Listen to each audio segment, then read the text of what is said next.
How to change language in Rednote application.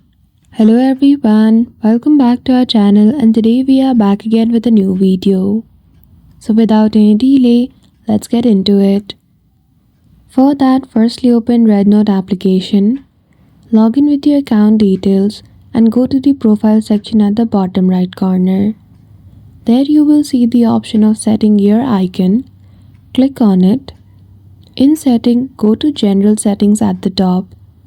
Choose the option of language, and now you can choose any one of the language. I have chosen Chinese here. Make sure you know the language, because once you click on save at the top right corner, your whole Rednote application interface will be changed into Chinese language. So that's it. I hope you found this video helpful. If you did, don't forget to give it a thumbs up and subscribe to our channel for such tutorial. Thank you for watching till the end.